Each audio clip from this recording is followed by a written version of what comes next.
La plupart de ceux qui m'ont découvert sur cette chaîne, on va pas se le cacher, c'est grâce à la série YouTubeurs tous dopés. Dans cette dernière, très grosso modo, j'ai pris des youtubeurs célèbres comme exemple, j'ai calculé leur FFMI d'après certaines estimations, et ensuite je me suis servi de ça pour dire si c'était possible d'atteindre leur physique naturellement ou pas. Maintenant ça va faire un moment qu'elle est sortie, et j'ai eu le temps de faire mûrir mon approche. Il est temps de faire le bilan calmement, en se remémorant chaque instant.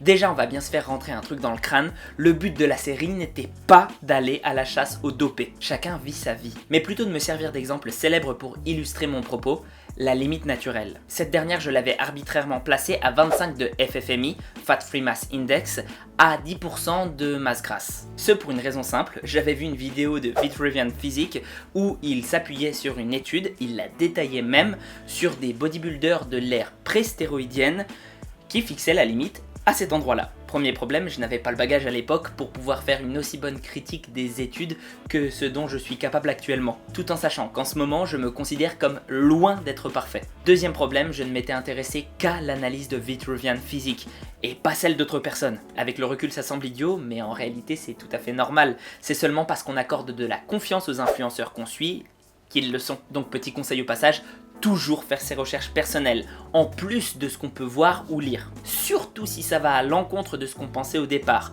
sans se fermer au changement bien sûr. Bref, on va commencer du coup par une analyse en quelques points de cette étude, appuyée par une super analyse d'un gars que je respecte énormément, Greg Nuckols. Son article détaillé est trouvable en description évidemment. On sait pas vraiment si le FFMI c'est si bien que ça pour déterminer si quelqu'un est musclé ou non. C'est une formule arbitraire selon la taille et le poids qui devient de moins en moins précise au fur et à mesure que la personne est grande. Ainsi, dans la même étude, les chercheurs expliquent qu'ils ont appliqué une correction parce que l'un des plus petits des athlètes avait un FFMI inférieur à un des plus grands et pourtant il semblait plus musclé. Et on parle d'un FFMI supérieur d'environ 2 points, c'est pas rien. Mais même après la correction, ils avaient un FFMI à peu près similaire, alors que, je te le rappelle, le petit semblait plus musclé que le grand. Les sources utilisées par l'étude pour les gagnants de Mister America avant 1959 sont douteuses, car non vérifiables, mais en plus l'intérêt d'avoir les gagnants d'avant 1959, c'est de dire qu'ils étaient pas dopés.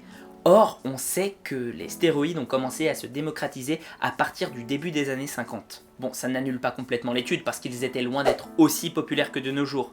Mais tout de même, pour finir sur la limite en elle-même, l'article considère que les bodybuilders des années 50, c'est le max du max de ce qu'on peut atteindre naturellement. Bodybuilders qui avaient des FFMI pouvant aller jusqu'à 28, soit bien au-delà de la limite naturelle théorique des 25. Mais il est sous-entendu par les chercheurs que ce sont des êtres exceptionnels. Or, quand on sait qu'à l'époque c'était un sport pratiqué par très peu de personnes, on peut se dire qu'avec l'explosion de ce dernier ces années, il y a forcément plus de personnes douées génétiquement qui le pratiquent. L'équipe de France de football des années 80, bien que probablement meilleure que n'importe quelle équipe locale actuelle, ne ferait pas un pli face à notre équipe qui a gagné la Coupe du Monde en 2018. C'est exactement la même chose pour le bodybuilding. Avec tous ces facteurs, on peut considérer que cette façon de quantifier sa limite naturelle n'est pas super fiable au minimum. Mais alors, est-ce qu'il existe une limite naturelle? Plus ou moins. En fait, je pense que pour l'immense majorité des individus, 25 de FFMI ajusté sera très difficilement accessible. En revanche, pour une poignée de personnes surdouées,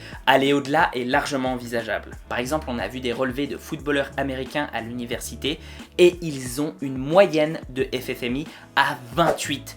Pour certains, ça va même jusqu'à 31. Alors oui, le dopage aux USA, c'est l'équivalent d'une cure de vitamine C ici. Ceci étant dit, même s'ils y avaient tous touché, et ça va être dur de me faire croire qu'ils étaient absolument tous et sans exception dopés, on peut se dire, sans trop se mouiller, que certains seraient arrivés à plus de 25 sans avoir à toucher une seringue. C'est donc plutôt une question de probabilité. Il y a relativement peu de chances qu'une personne de taille moyenne atteigne un FFMI de 25 sans utilisation de produits dopants, mais ça n'est pas impossible. Les youtubeurs sont-ils tous à blanchir pour autant? Car s'ils ont choisi de s'afficher sur un réseau social de cette ampleur, c'est qu'ils sont plutôt doués génétiquement, non? Pas forcément. Contrairement aux champions qui doivent se confronter à d'autres pour avoir la première place, et donc forcément on ne récolte que la crème de la crème, sur YouTube ça n'est pas tant la musculature que les abonnés vont rendre populaire, mais plutôt une combinaison de plein de facteurs, le divertissement, les connaissances, etc. D'autant que dans l'étude de FFMI en question, celle de base, on voit bien que certains utilisateurs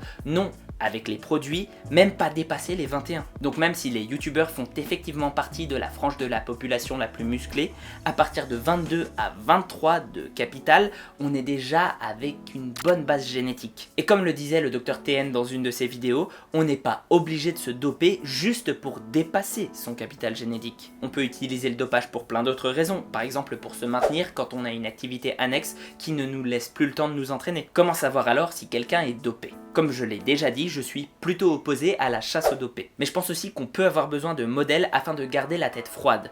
Donc voici quelques moyens afin de procéder de façon correcte. Déjà, sors-toi vraiment de l'esprit que seuls les méchants peuvent être dopés. Le dopage n'est pas réservé aux personnes maléfiques et ça n'est pas une mauvaise chose en elle-même. C'est juste un choix, sacrifier sa santé pour ses performances. Peu importe la confiance que tu as en quelqu'un, cette personne peut être dopée. D'ailleurs, ça veut aussi dire que traîner une personne dans la boue pour qu'elle soit plus susceptible aux yeux du public d'être dopée, c'est complètement dégueulasse d'une part, et surtout complètement à côté de la plaque. Une bonne prédiction, ce serait peut-être de mesurer la taille du poignet et des chevilles. En effet, selon les recherches du Dr Casey et Butt, c'est une méthode plutôt précise d'estimer son capital musculaire maximal. Cependant, il faut bien garder à l'esprit que son calculateur, dont je mettrai le lien en description, ne vaut que pour les personnes ayant un capital génétique musculaire maximum. En gros, ça constitue ton seuil absolu si tout est nickel à côté. Mais il est parfaitement possible que tu ne l'atteignes jamais, même avec tous les efforts du monde. Pour expliquer ce fossé entre deux personnes ayant pourtant des mensurations identiques,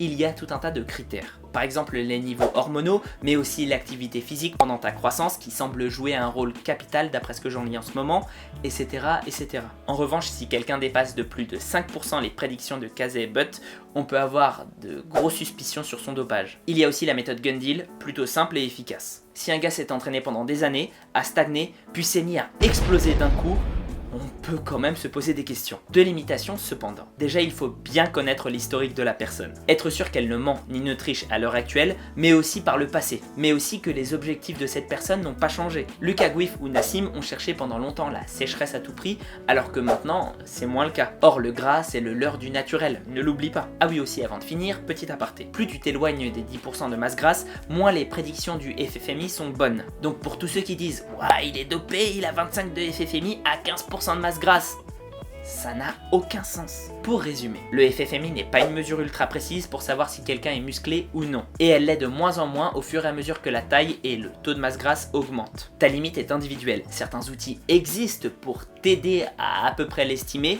mais c'est seulement la pratique qui la déterminera. On peut avoir un FFMI de plus de 25 et être naturel, mais c'est rare. La chasse aux dopés n'a aucun sens et ce serait bien si cette pratique s'arrêtait. Ah, puis on me demande souvent mon niveau de FFMI. Je suis entre 22 et 23, dépendant des sites et des méthodes de calcul. Ce qui n'est pas trop mal, peut-être que j'arriverai à grappiller un demi-point, voire un point, mais j'en suis pas sûr. N'hésite pas en tout cas à me suivre sur Insta pour voir mon évolution, puis tu peux aller sur le Discord, t'abonner, liker, partager, laisser un tip, bref, la routine habituelle. Sur ce, prends soin de toi et à la prochaine. Je pense être arrivé à boucler la boucle avec tout ça, et j'espère que t'auras appris un ou deux trucs.